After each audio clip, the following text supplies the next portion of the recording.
Hello, everybody, and we get to see where we want to go today. Um, and maybe that's my first question. Let's just go around real quick and hear what would be interesting for us to explore together amongst the six of us. We can go so many places. Um, I'll just Maddie, what would be helpful for you? He's like, I just woke up or something, but you didn't just wake up. You're in the other part of the world. Uh, I just woke up. What's interesting for you?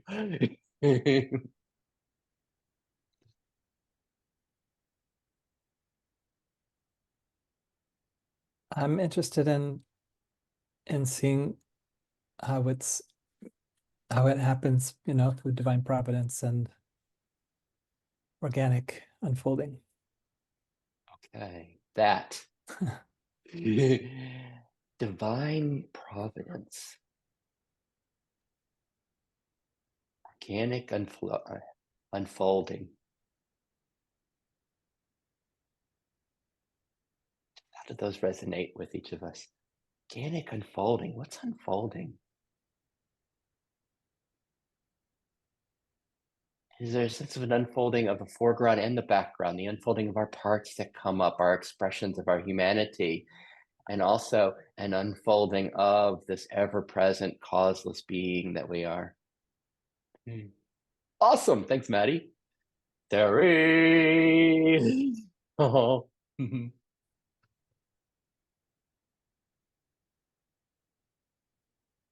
Oh, you're muted. I can't hear you.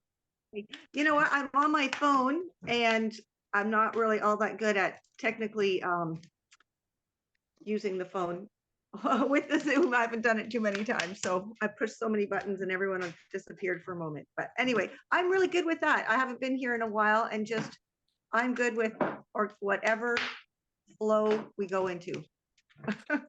Then I have an important question. Like my tongue is there's such enthusiasm in seeing you again because I don't it's been a while, but and I'm embarrassed that I have gotten like this the sorry or sorry. I've gotten the confusion of the A.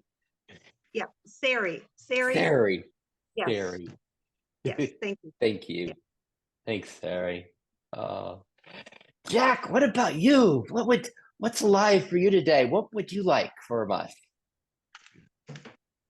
Mm. You had once, well, I'm trying to remember how you put it, but um, sort of the ideas. Well, okay, you have this question. Oh, how are you doing today? How are you doing today, right, Sid? Yes. And um, what that brings up for me is getting a little technical. What am I imputing my sense of I or my sense of self on? Am I imputing it on parts that are, the thoughts that are arising that I'm labeling parts? Am I imputing it on this body? Am I imputing it on some other tantric deity that I've been doing a practice about? I mean, what am I? So the idea, how are you doing, and how you define you is more important than how anything's doing, if you will. Right. So that would be fun for me today because I've been. And just remember, it's Mary with an S. Come on, give me a break. She said Mary with an S. I know. Thank you. Thanks, Jack. So what about that? What about that for all of us? What Jack just shared. How are you? How are you? Oh, I'm a little rushed. I'm tired. How are you? Where does it go? Do you see that it goes into the foreground some, perhaps, with some parts? How are you? Does it also go into the background? Oh, I am causelessly okay. I'm peaceful. I'm love. I'm alive. I'm present. I'm aware. Where does it go? How are you? And some of these speakers, sometimes they even ask, like, like what percentage of it seems to be the foreground? What percentage is the background to that answer? How are you? And does it go back and forth? It's like, oh, I'm excited, then oh, then there's the piece that's here. Does it go back and forth? How are you?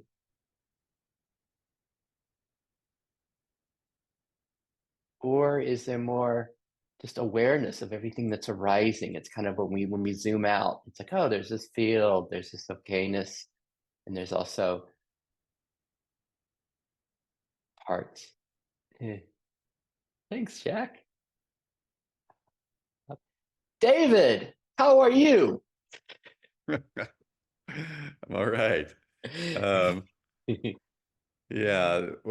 Do you want me to answer the last question, or the what do you want from Okay, today? what do you want from today, David? What do you want? Bliss. I want bliss, sweet, sacred bliss. Okay, careful what you say. We're all going to take this very seriously. Yeah, David wants I'm sweet, ready for it. sacred bliss. Yeah. Okay. And how about that? First, as we feel David, and we as like the laughter that's there, does it like it resonates in my system, even as some of that sweet, sacred bliss. As I hear you speak, David, it's like for all of us when we hear sweet, sacred bliss, what's most like that which is here now? Sweet, sacred bliss.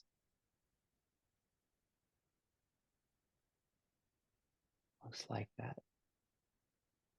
What's your word for it? In what's most like it that's here?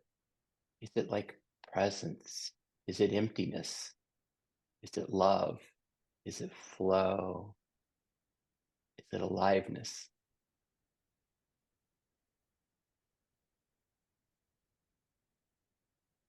And then here's the trick question. Is there anything you can do to get more sweet, sacred bliss?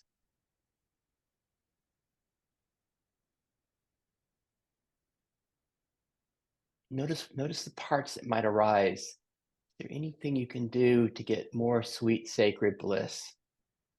Or to get more happiness or more fulfillment?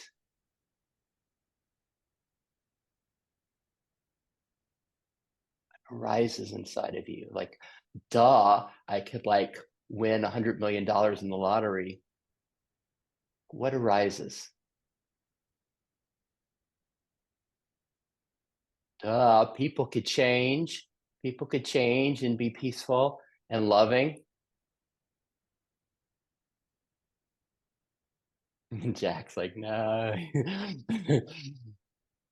What could happen to give you more of this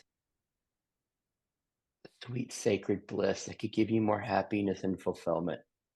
Where does your system go? My family could be different. My partner could be different. My body could feel better. I could have greater health. I could be cured of whatever ailments are in my body. So we notice the foreground, the parts that are working to get more sweet, sacred bliss for us. And then we also notice what's most like sweet, sacred bliss that's here now. What's most like this causeless okayness, this fulfillment that's here now. Such a great one. Thank you, David. All right, Chris, back to you. What would be awesome for Chris today? More of what my understanding of what IFS is about, or misunderstanding, I don't know, where you welcome the parts. So, like lovingly, like a family member that you like, or whatever, where you just like them more than usual at the moment, like a huggable thing. And I just had this realization a moment ago. There's something I abhor more than my daily problem with the migraine electric Kundalini problem, and that is normalcy.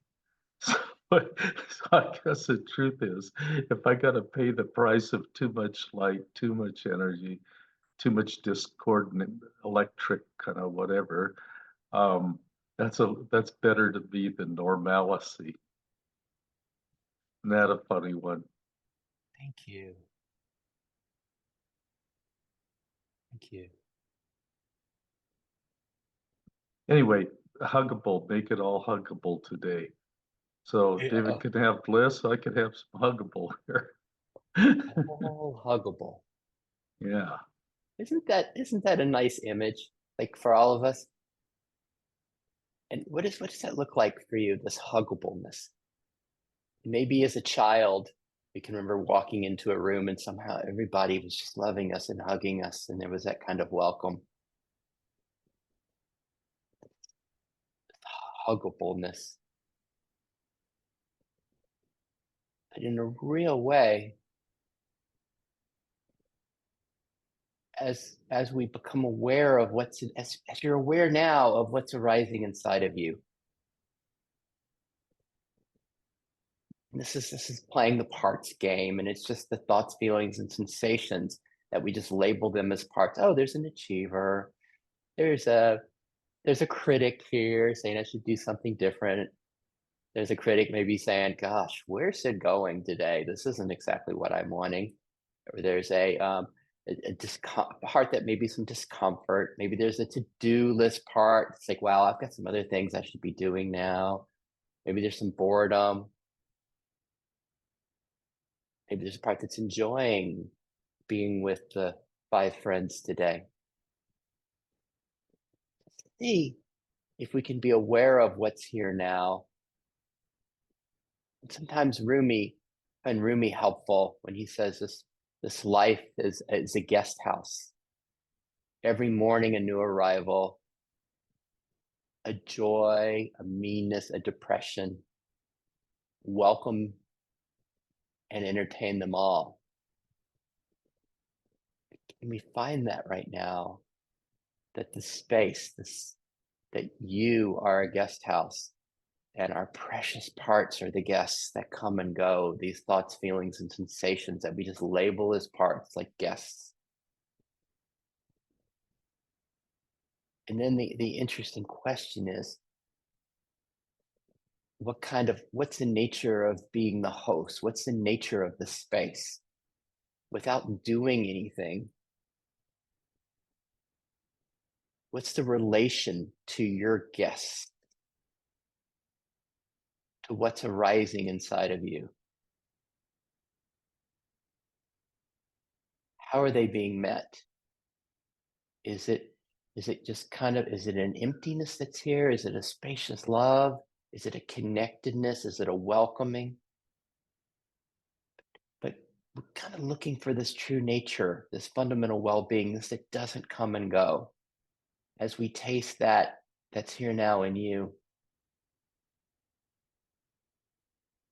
is it like they're soaking? Sometimes we play with the hot tub image. Is it like the guests are just kind of soaking in this hot tub of welcoming? Or for some of us, we can even find that it's just love here. It's love here that welcomes everything.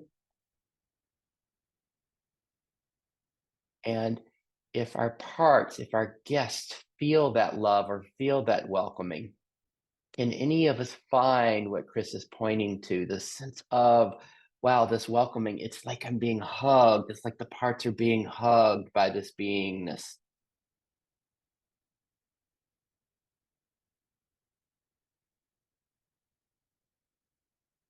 Notice, what's it like for this that is arising in you, to be here in you? What's it like to be inside Jack, to be inside David, to be inside Sari, to be inside Maddie, to be inside Chris? What is this like? What is this home like? Do any of your parts, what do they feel? Is it like is it a welcoming, or is it more like this neutrality, neutral, open space, a loving indifference? What's it like?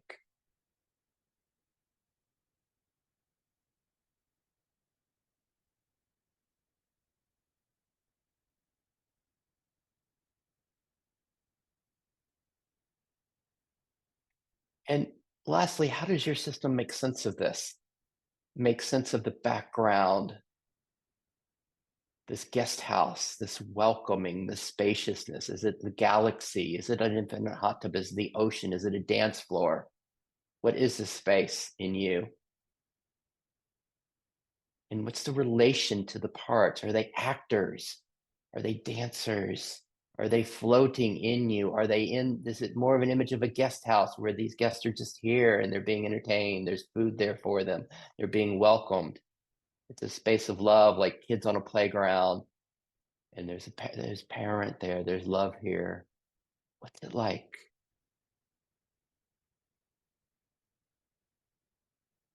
And then back to Jack's question, in the midst of all of that, where is the identification?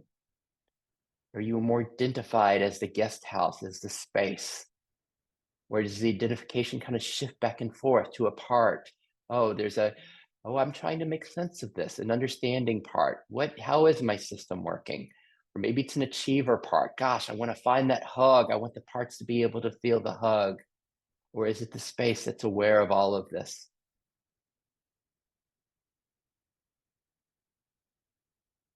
Let's go around again. And let's go around again and just hear from each of us kind of what we always do. How is this beingness? What's your most prominent quality of beingness, of the background? Is it love, welcoming, emptiness, space, flow, connectedness, care, tenderness, whatever your word is? And then just simply what the two loudest parts are, the two loudest arisings in you. It could be an understanding, it could be a wanting, it could be a resistance, a boredom, a critic.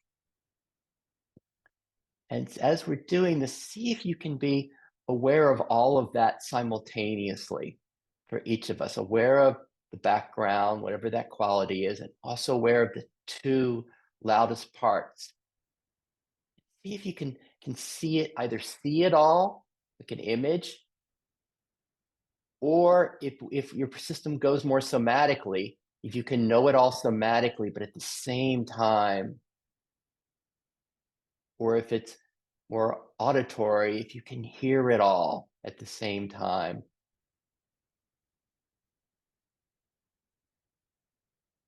And I'll try to do the same order if I can remember. And we'll back to Maddie.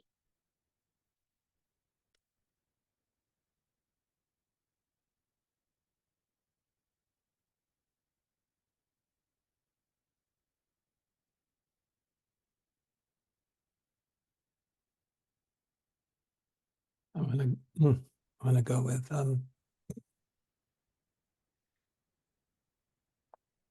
Jack's word from yesterday, intimacy. It's felt somatically. It's intoxicating, sweet.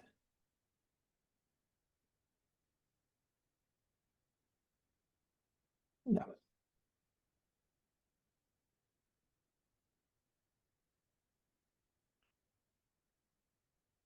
And then, what do you find that arises in this intimacy, or of this intimacy, or the sense of the foreground? What are the two loudest arisings in your system?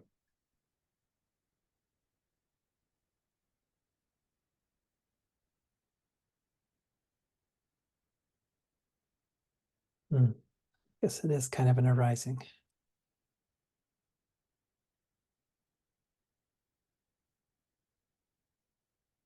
I'm not able to distinguish between arising and background, really. There's just kind of one big gulp of wine. Is there any sense of like the guests in the house? Oh yeah, Is it, definitely. who are the most obvious guests that are here now? Dread, grief, fear. Thank you. swimming around in the wine.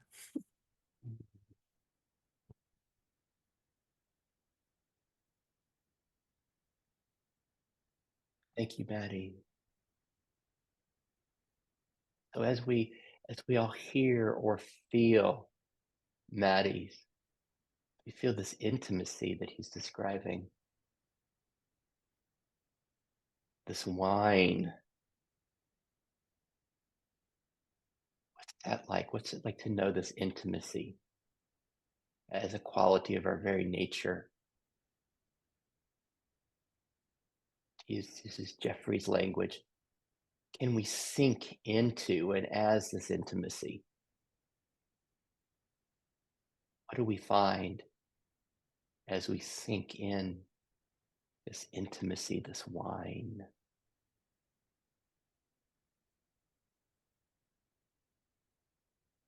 And then Maddie mentioned some guests that were in his system. Dread. When you hear dread, what's your version of that as a part? Can you find a resonance with that? As we all find that nothing human is foreign to us, that our system knows this all. Maybe it's not present now, but dread, grief, this intimacy, this grief. And does grief touch? Can we find grief? Do we know grief in our system? And if we do touch grief, are we able to be with it? Is there able to be with the grief from the intimacy or from whatever's there in you? And often in our systems, a part comes up and says, I really don't want to be with that grief. Maybe it's not safe to be with grief. What happens in your system when grief is touched? And lastly, Maddie mentions fear. So there's this intimacy, there's this wine, as we feel Maddie's system, we can just, as we sink into this intimacy, and then there's fear. What's most like fear that's here in your system right now? And what's your relation to that fear? And do we have our precious protector parts that come up and say, whoa, we don't want to get too close to that fear, Sid. I really wanted to do this for what David was talking about, this sweet, sacred bliss. I don't want to go to fear, but that's not why I'm here today. And just notice that. And if we have protectors and parts that are saying no, can we just celebrate those? It's like, wow, yes. These parts that want us to be safe and okay and flowing and maybe have some of the joy and ease of life. Thank you, Maddie. Anything else come up? Any final words, Maddie? I can sometimes sense there's a pendulation between the two. Intimacy, dread kind of thing. And sometimes it's transparencies, they're not distinguishable somehow. How about that? How do we make sense of that? Sometimes there's a pendulation of back and forth between some of these parts, the fear, the dread, the grief, and this intimacy, the sweet wine. And other times, like the foreground, these parts, these guests just become transparent to this beingness. It feels like everything is of the beingness. What's that like in all of our systems? And before we go to Sarah, I need to do my little housekeeping thing that I forget that you've all heard.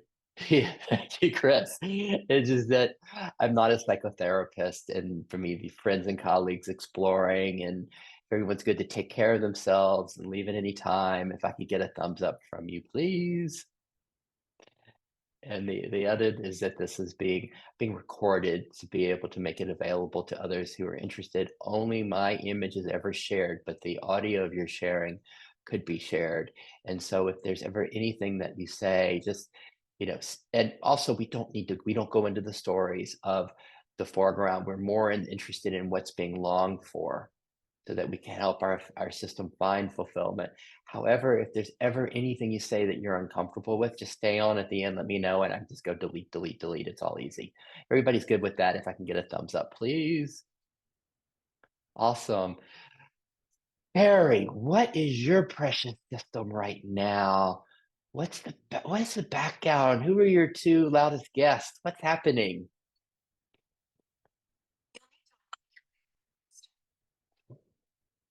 Oops, Harry, we can't hear you. Yeah, sorry about that. I was just trying to manipulate this phone again. I found the unmute button. Usually when you ask me that question, Sid, I get that image of the sky and the parts are the clouds. But today what came up was a pond. And usually the sky is love is the most prominent thing. But today what came up in my system was stillness in the background. It's what my system is longing for, because the parts are like the lily pads on the pond. And the two loudest parts right now are not knowing and like Maddie, fear. And those parts are just longing for that pond, for that stillness to help them. The stillness that's always there. In this pond, the stillness. For all of us, as we hear Terry speak of the still pond, the stillness. What's most like that in your system? Can you find it as a pond, or is it more openness? Is it more emptiness? Is it more space? The still pond. What's your version of it? And Sari, what's it like? What's it like to be the stillness, this pond? What do you any other words for what that's like? It's like a really deep pond. So there's so much depth to it that like that it can't be overtaken, like it can't be shriveled up and dried. It's like this endless pond. And there's like a warmth and like a coziness to it, because it like it holds everything. It just it encapsulates everything that's there, welcomes everything that grows into it. Everything is welcome in there, and it's just endless.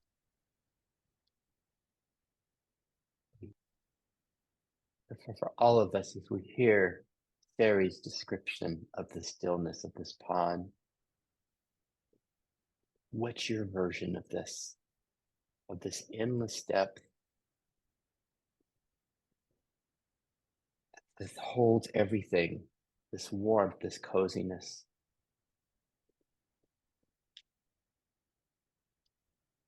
Sometimes we speak of this fundamental well-being as this that can't be diminished, can't be hurt. Sari's description of this endless depth. And then,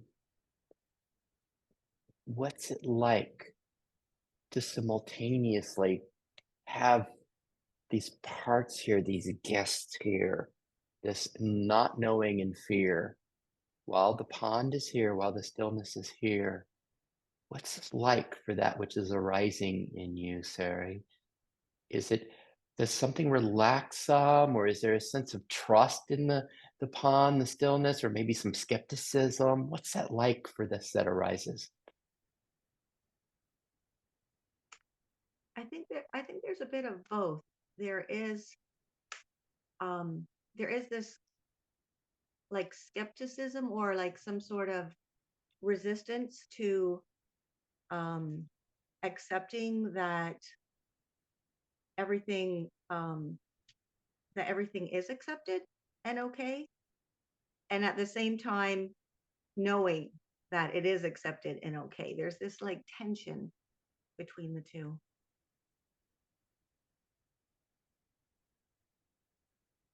Mm.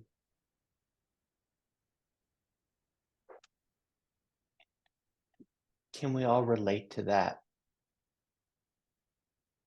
This is a big deal. It's like this in EIFS, we call this the updating. As our system starts to update, as the parts start to get more trust in this fundamental well-being and this okayness. And then, but we also have lots of parts of it. I don't trust this. It's not safe. There's resistance. How does that play in your system? And then is it okay that that's here? As Sari describes, there's some skepticism, there's some resistance here. Is it okay? Almost like children that aren't trusting being held or carried, or they're not trusting, or when we're not trusting something, we're wanting to make sure it's safe. And lastly, Sari, you said that they were longing for the help of the stillness, the not knowing and the fear.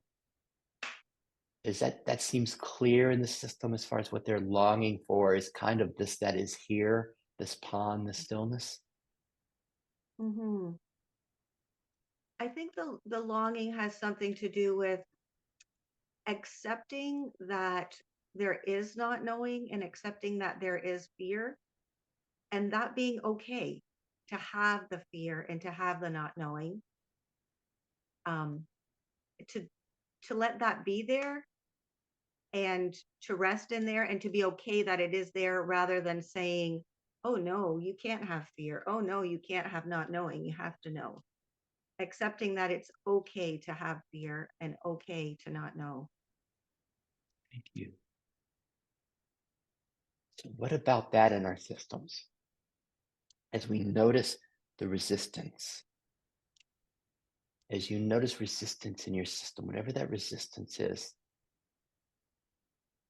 even that wants something to be different,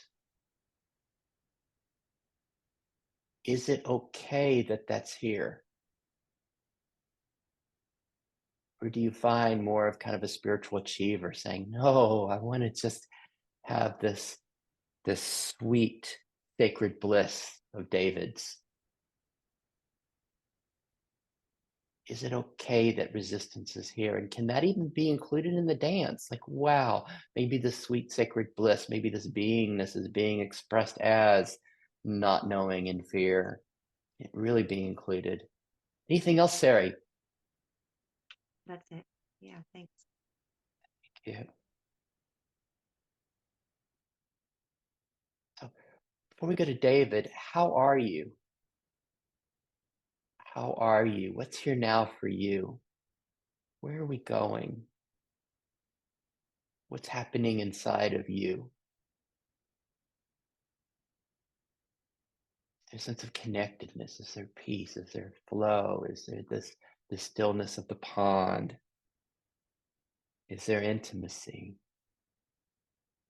And is there also the foreground, the parts? Like, wow, this is getting a little boring, or I'd like it to be different.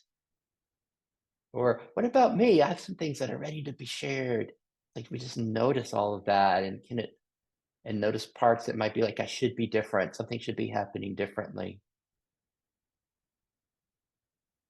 Can all of this be included? Can there be interest? Is there interest and fascination in what's arising inside of you? Or is it more blended with a particular voice? Like this isn't so much fun, or whatever's there. And then lastly, here we are. There's the here now, there's the presence together. It's like here, this beingness, this presence, this stillness, this intimacy, this now. And as we're in this now together, and we're going to go to David to see what gifts he has for all of us. David, what's happening in your system? What's the background, the foreground, the guest house, the guests? What are you finding? Background, I guess, is stillness, silence. I don't know, it's feels pretty far back. um, yeah, the foreground is sadness, depression, maybe a little exasperation.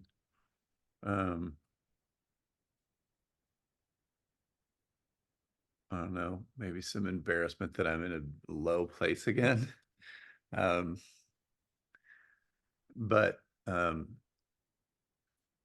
what Sari said reminded me, about accepting the, negative emotions as opposed to like pushing them away or trying to run away from them. So that like Yeah. kind of helped me Oh, ease into letting these low feelings be okay, I guess. yeah. So here we are. And what was your image that you work with David as you're with this? Like, does the guest house work, or is it more like a theater and parts or sky? How does your system make sense of this foreground and background, these parts? Oh, I don't. Sky is pretty good for the background. The guest house is fine. I don't know if I have preference there. Whatever. Okay. So if it's like the guest house and we have these parts, these expressions of life that are here in David's, he mentions sadness. Let's just notice if we can all find this. We don't want there's such a gift that David's offering us. I just want to encourage us not to miss it. It's like sadness is here, is a guest in our house. What's the sadness being met by? For all of us, whatever most resonant with sadness, what's most like that? What's it being met by? Do we notice that there's another part that comes that might say, gosh, I prefer the sadness wasn't here, or I'd prefer the bliss? Being met by a preference. And usually, I usually have one like that comes up in my system. And then there's also this background. And in David's, there was a sense of a stillness and silence. What's the sadness being met by? And where's the problem with the sadness being here? Notice the sadness is here. Where's the problem? Is it from this our nature? Does our nature have any problem with what's arising with the guests in the house? Or is it just like Rumi that just we welcome them all? We notice that as the nature that just welcomes, unless it's different in your system. And then that what has a problem with it. And David, you mentioned sadness, depression, exasperation, exuberance. Oh, sorry, embarrassment. Not exuberance. Yeah, I got it. Sorry. So let's just notice which part, what voice inside is like the preference. Gosh, here it goes again. I'm kind of down. I'd rather have it be different. Is that the embarrassment part or the exasperation part? What part is not fully okay, isn't fully, as Sari was describing, the welcoming, the acceptance of what's here, or even the adoration, fascination with what's here? Where's the resistance? What's that voice? Not happy with any of them being here. um, yeah. Great. I don't know that I'm doing that well as at welcoming or accepting them today. Can we be fascinated by, like, as we all hear David's system, can we be fascinated by this guest house? By these parts are here, and there's this other part that comes in and says, I'm not happy with any of them being here. Can that be, can we have space enough to be fascinated with what's happening there? Wow, there's some sadness, depression. I'm not happy with any of them being here. And David, where did you hear that voice? or feel it. I'm not happy with any of them being here. Up in my head, I guess, upper middle head. And this is the game. Chris was asking about IFS. This is why I apply these IFS ideas, because I'm not happy with any of them being here. If we can note, we can be aware of that voice. You know, Jeffrey just calls it a narrative voice. If we can be aware of that voice, and then it's like, where are we aware of it from? What is aware of it? And this gives us more distinction between this intimacy, this pond, and the guest. And it gives us more space to fall back into knowing ourselves as this fundamental well-being. If we can see it as a part, as an arising, as an object. And then eventually it goes to what Maddie was pointing to, that no, everything's becoming transparent. It's all of this wine, it's all of this intimacy. But we go back and forth because it's really useful to be able to make the discernment. How are you doing, David? Okay. What's loudest right now as you notice your system? If we ask you, how are you? Like, is there a sense of, yeah, I said, great, but I'm still feeling the sadness and the depression and the exasperation and, you know, and the like not happy with all of this being here. Yeah, I feel all of those things still. Yeah. And still don't want to. And can we find, as we notice the foreground of the sadness, the depression, the embarrassment, the exasperation, and I'm not happy, almost like 5 parts. Can we all see this and hear this in David? The idea that there are kind of 5 parts, 5 expressions here, and there are probably many more in all of us, many more of this. I can track a dozen here in Sid. As we're aware of those 5 parts, my question for all of us is, as we hear David's system, isn't it interesting? Can we really find fascination with the preciousness of the expressions of life that are happening in David? And David, can you find like curiosity? Wow, look at the theater. What's playing here? The guests that are here in my house. Like, can there be found like curiosity, interesting, fascination?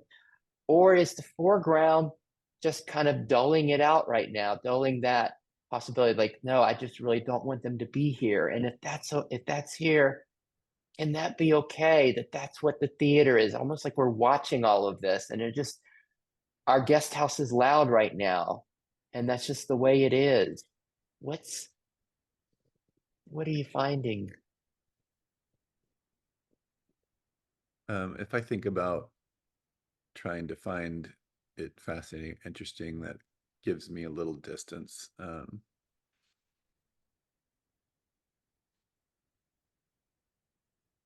Yesterday, I was thinking about somebody that's upset me, and I was like, you know, it's just a person, several states away. I don't really, they can't really touch my peace or fundamental well-being. Like, if I was able to like let go of that and get back into fundamental well-being, but then other times it's like, why is this person still bugging me and getting into my sort of space or whatever, you know?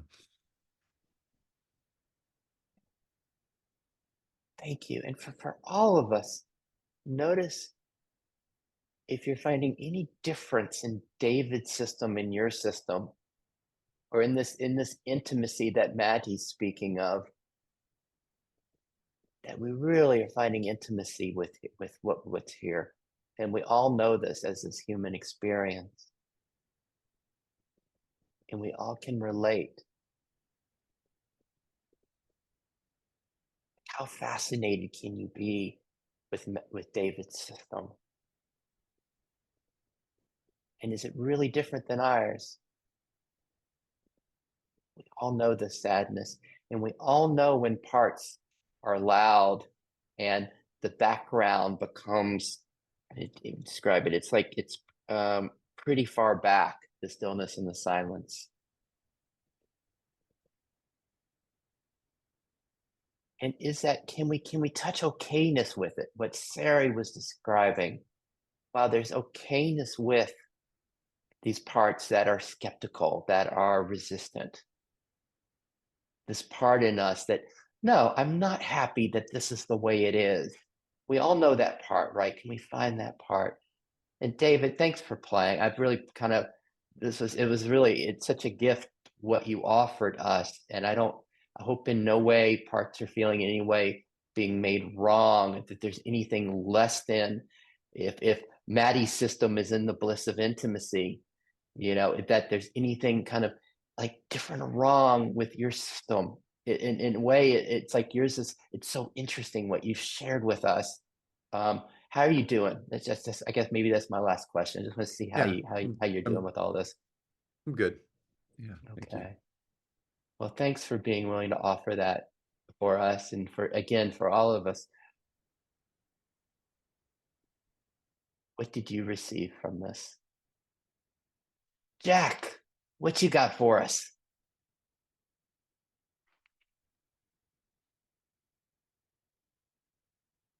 I would say I'm not feeling it as a background. It's more of a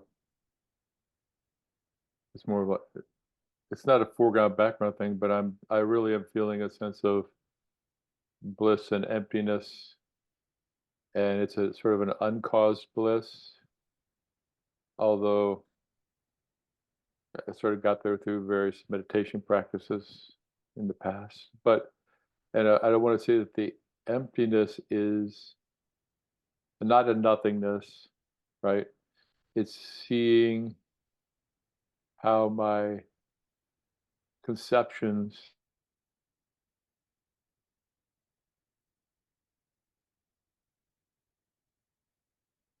it's gonna there is no inherently existing thing out there that my mind's creating those things. So the emptiness for me is a sort of a special meaning that it doesn't mean nothingness. I want to push that really hard. And then for me, it's definitely a part. It's a part that cares about. Maybe it's not. It feels like a part, but maybe it's not a part. I don't know. It's a self-like part, maybe that really cares about all of the parts and all everyone's parts. That they have the freedom that they want and they have the happiness that they want. There's a part that really wants that. And that's okay that it wants that, right? It's because so it's like and if I see people suffering, is it okay that they're suffering? Well, that's the way it is, and you can't just ignore it, right? I'm not trying to ignore suffering, but at the same time, not be afraid to be intimate with it to try to relieve it if possible. So I don't think anybody wants to suffer. And there's a part that really wants a self-like part that really has the intention that there is no suffering. So it's, I guess and when those things, I guess you call it compassion, right? When you those two things, when you love something and you see the suffering, that's where compassion arises. And if you have the love and I'm explaining with the feeling, okay, but it's a feeling of I do care, and it's okay, certainly okay that I care, so that's okay. I'm trying to look for the not okay part, right? And it is suffering, right? So I do care, and because people don't want suffering, right? But if they are suffering and I do care, then I can't stop compassion. It's like those two things, you put them together like you put hydrogen and oxygen together, a spark, boom, it's water, right? It's like you can't stop it. So there's a part that's really feeling that right now. So any part that arises up, it feels like an offering to feel that compassion for in some ways. And that's just kind of what's, have I given both sides of that yeah, that's kind of what's arising for me. I mean, let's just see how, let's just include everybody in this and then come back around to you with this. The first off, Jack describes what's here, describes bliss and emptiness. What's most like that in each of us? Bliss and emptiness that's here now.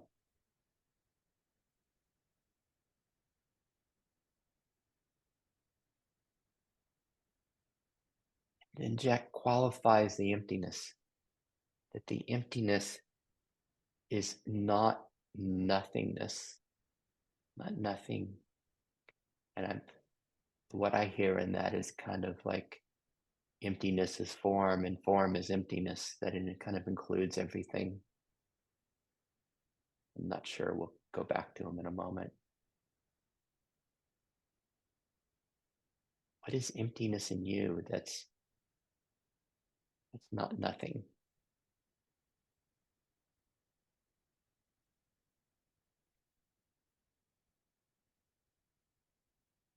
And then Jack's exploring suffering. Looks like this question, is suffering a problem in your system?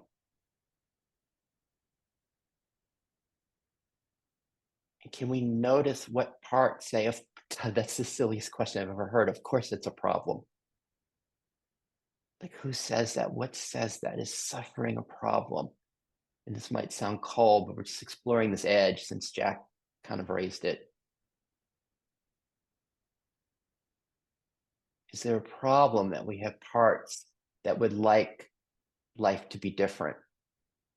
That, like, of course I'd like it to be different. I'd like there to be more comfort. I'd love it if I won that $100 million. I'd love it if my partner was a little different. If our political leaders were different, if everybody did the Chris hug, if there was a sense of everyone welcomed me in the world, it was just being just that love, that hug. The parts that have these preferences, the resistance that's here, that some of the Buddhists say that's the whole nature of suffering, is just resistance. Is it okay that that's here?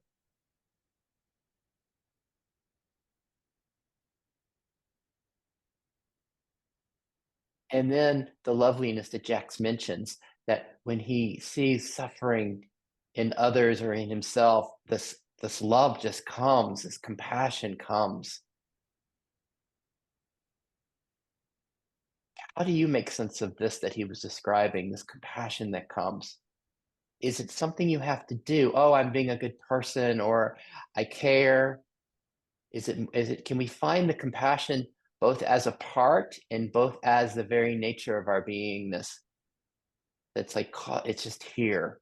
This love, this compassion, this hug is just here. Back to you, Jack.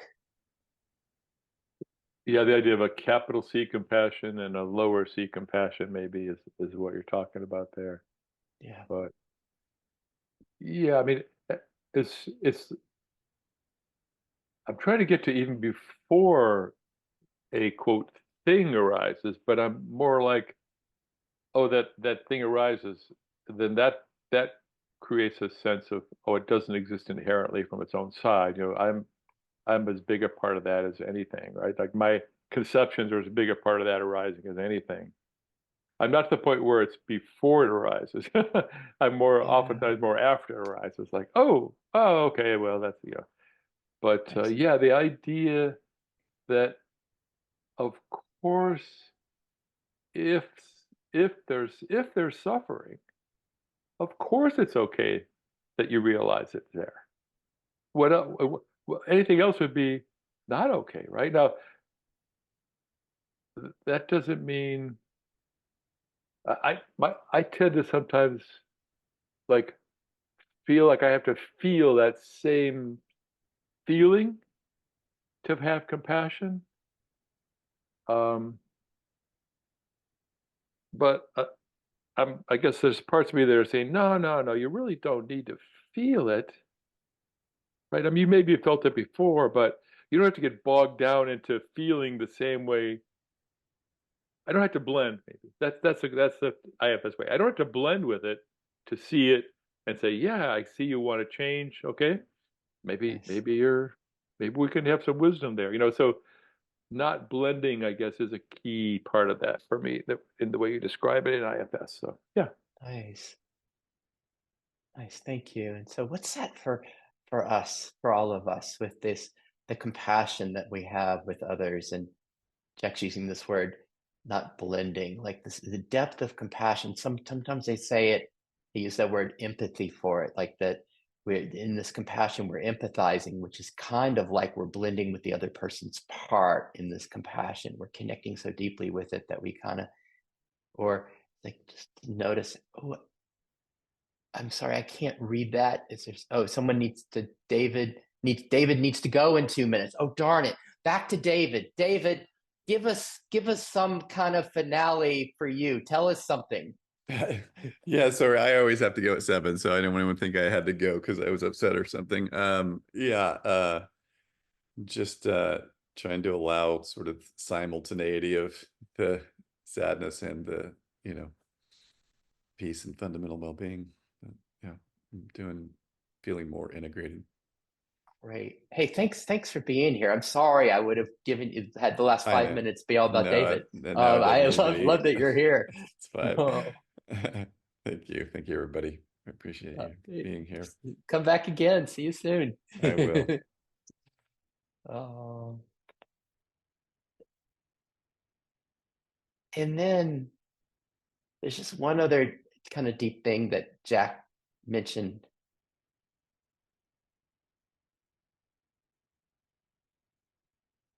Like for some of us, and Jeffrey Martin calls it the fourth location, and then these more advanced locations. Sometimes there's a sense of just everything is this emptiness, or the can't find the. It's just, then there's the aliveness of this humanness that Jack's pointing to, the compassion, the fullness of that, the fullness of it, like in effortless IFS, that everything is self, everything is beingness. That's just the fourth view, and we go to view number 6 because it's all about bringing back the fullness of the foreground, the fullness of the aliveness, the fullness and celebration of the parts once they're inseparable from this okayness, this fundamental well-being. All right, let's go to Chris, and then we'll open everything back up again. Chris, what's happening? Well, I think something good. It's going quite well. It's hard to articulate everything. Um, uh, I had a notion which might be right or wrong, but it occurred to me that maybe a bunch of the problem I have with migraine stuff, because for me it's a very big problem. But maybe it's because of this constant push. There's a kind of push in me for spiritual, energetic stuff that's been going on for many, many, many years, like decades. And I'd never really realized that maybe if there was an embracing of normalcy, the thing I abhor, maybe the thing would chill out more like a lake than an ocean with big waves and marvelousness. If I could get okay with normal. But how about that, Chris? How about this? This that I abhor. This that I abhor. And can we notice that? Like, where does that voice come from? This that abhors normalcy. That's been this push for this spiritual energetic stuff that abhors. Can we what is it again? What is it that one longs for? The one that abhors. What is the longing there? I think always something more, in a sense, it's kind of like the at its most primitive level, like there's fear and greed, there's eating, and there's running, at the most primitive. This is eating in a sense, get more education, get more excitement, get more experiences, get more. And I think in a spiritual way, that must be what's going on. That's part of putting the pressure in the system that it can't handle. I'm like an Awesome. overloaded circuit board. Yes. But can we, as we hear this in Chris, if you haven't, some of us have gotten to spend a lot of time with Chris, and so we can see what has opened up in Chris, and it's like, I'm gonna curse, it's like, holy shit, like it's worked, right? This part of him that just loves this, that's kind of pushed it, that's pushed, it's like this like A+ student, right? That does all this and learns all this, and like it's like it's gotten so much has been achieved and found, and this part is still doing its thing. It's wanting more. Chris, can we all relate to that? The one that wants more. Well, but there's more spiritual depth here. There's more stillness. There's more emptiness that can be found. There's more love that can be found. And just can we kind of appreciate that part? It's almost almost like a superhero. It's like the spiritual achiever superhero. Like, I got this. I know what to do. Can we appreciate that part? And then at the same time, at least this is the model with IFS. When you asked about IFS, it's like the idea is that what is being longed for it's all already here. It's like the sky that's always here. It's just obscured by the clouds, by the thoughts, feelings, and sensations that we might label as parts that can obscure it. Where do you go with all of this, Chris? Because we're really just wanting to celebrate what's here for you. Well, just in case I don't see it though, there's another bit. There's a good bit here that I think might be helpful for Maddie. If you want a little, I give you a little. This one today. I have a sense of optimistic excitement. So put that with the dread.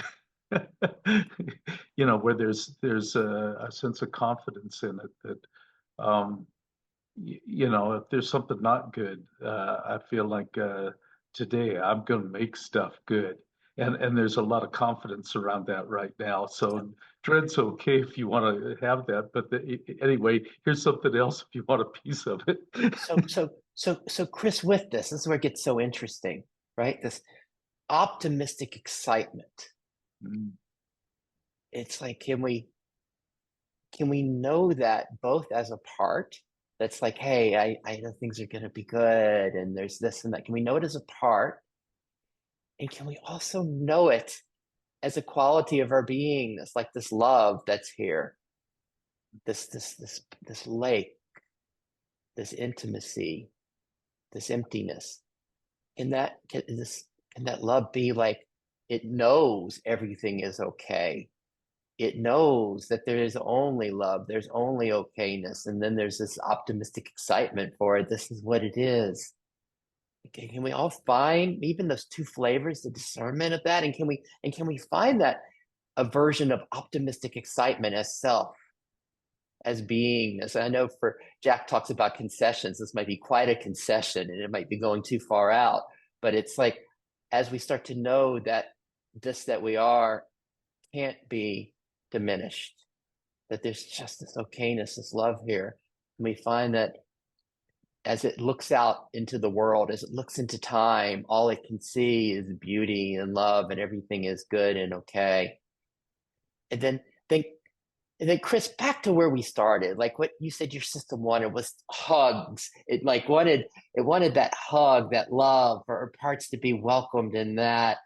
Were they able to taste it? Were anything that was able to find some of that hugging? Yeah, just partly because of Jack sharing. Something around that was good.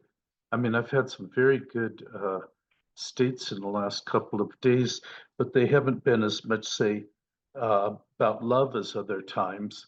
And the consequences is I think it's more tiring So if you have really cool energy, really cool states, but love isn't part of the equation, I think it wears out the system.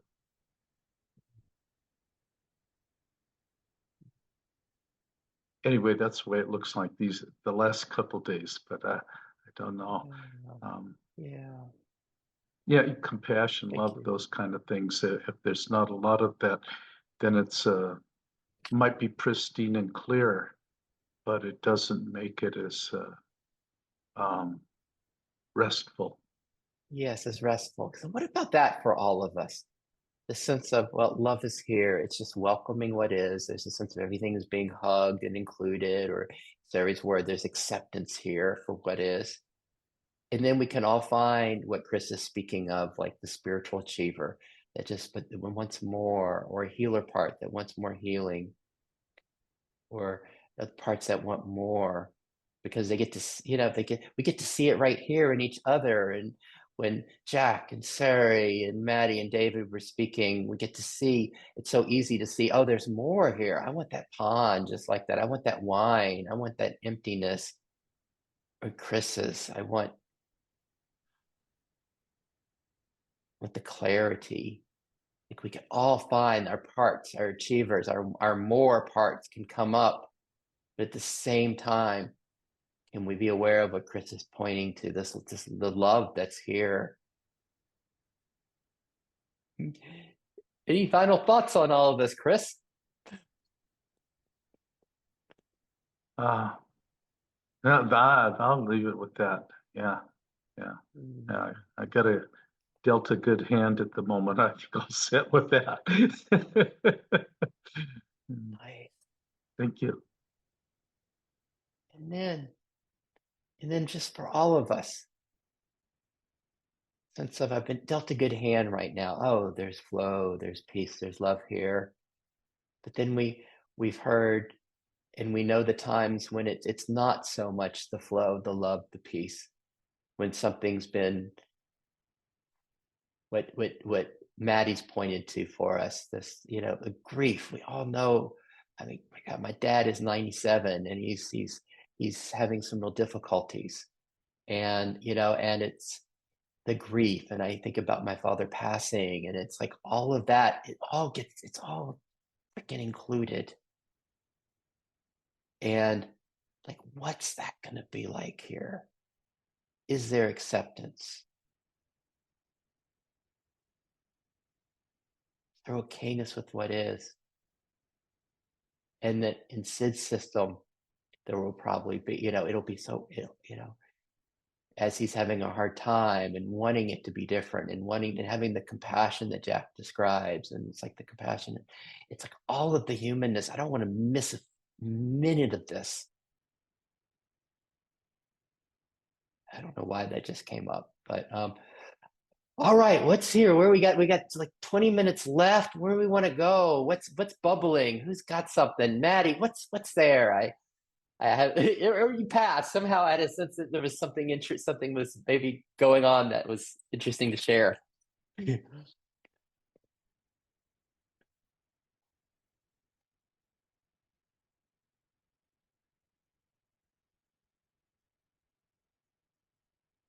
guess I suddenly got a good hand of cards as well.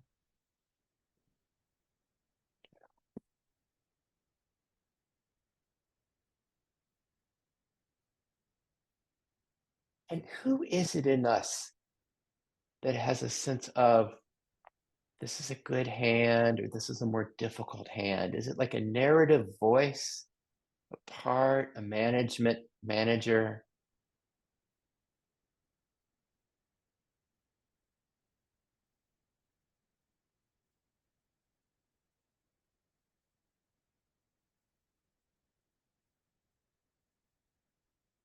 Find the preference.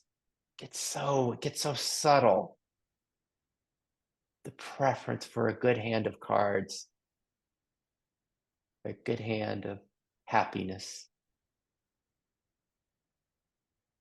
This that prefers that, and this that kind of resists and like, gosh, I don't want to go back to where I was 2 days ago when it was Anything else, Maddie, or what's bubbling for any of us? Yeah, I mean, that is coming to me that concept of being dealt a hand is, playing a game of chance is not fundamentally happy, actually. That I could have a high state and then a low state and then something else. And I guess it's more speaking of parts than something stable and unmoving. I'm also very much into I guess, I mean, not deliberately, it just sort of happens that I like my gourmet spiritual states, and I like to have really tasty breakfast in that way, and hopefully it'll last me all day.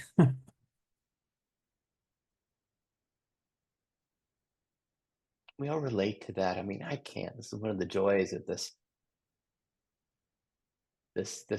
group for me. It's like with the depths that we get to go into. Like, hey, I get to be with my POK friends for an hour and a half, and then when Chris asks about IFS, like one thing that seems to happen in this play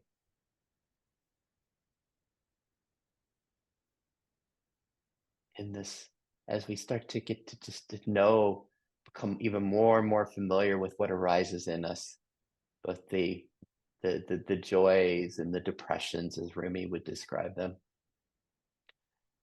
There becomes more a sense of just appreciation and love and awe for this foreground, for the theater, for the what we're being dealt. And as that deepens, or to use your word, I love that intimacy word, as there's more and more intimacy with what arises, with this awe, this appreciation, or this very sense of acceptance of what is, then something seems to happen as with people. It's like as I watch them over time or watch my system and others, there's just a sense of it like you use the word game, like we just get to appreciate the game of it, the what's arising, the guests that are here. We just love our guests.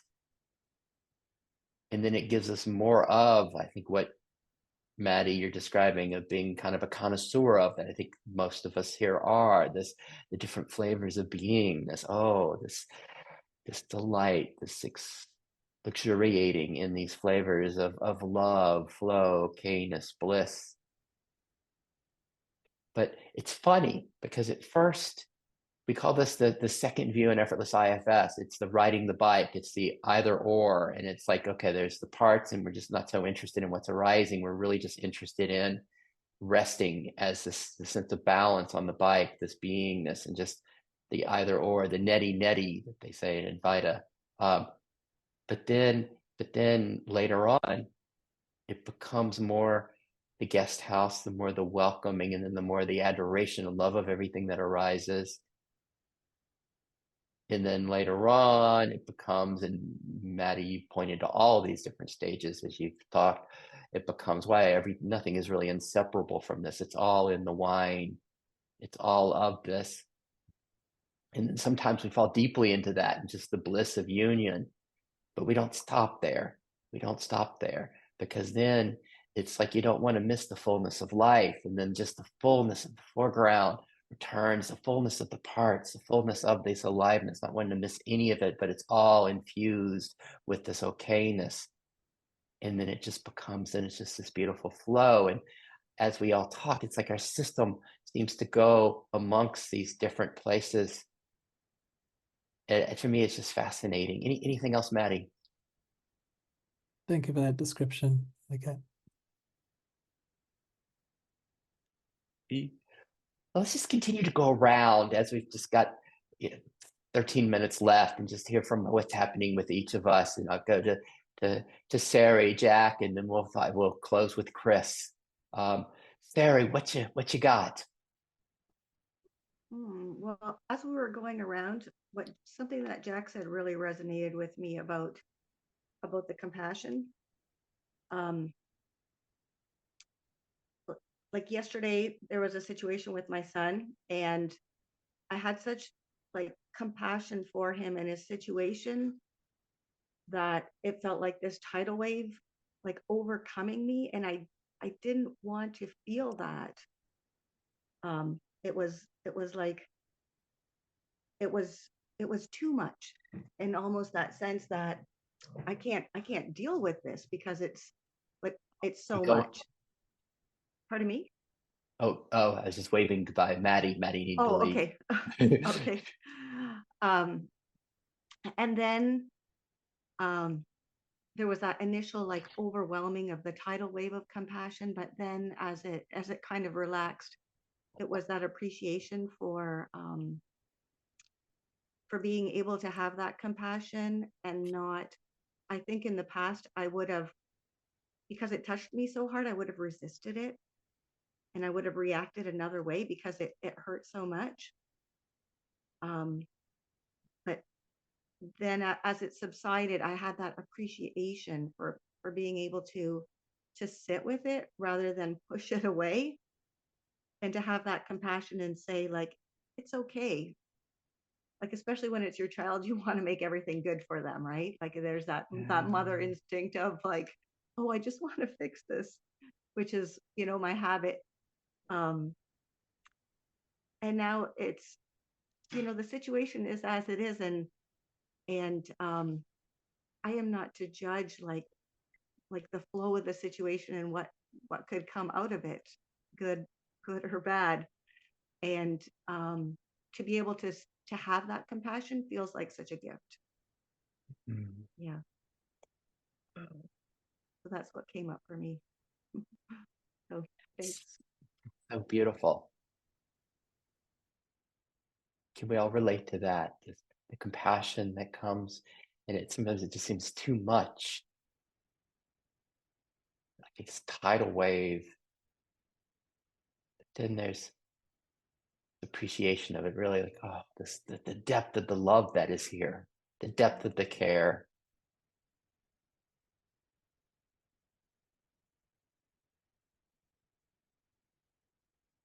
Is it a problem? And it might be for a family member, or it might be for a child in the Middle East.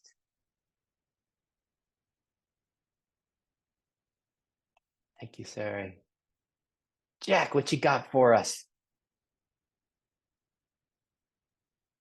You mentioned, is it a problem? And one of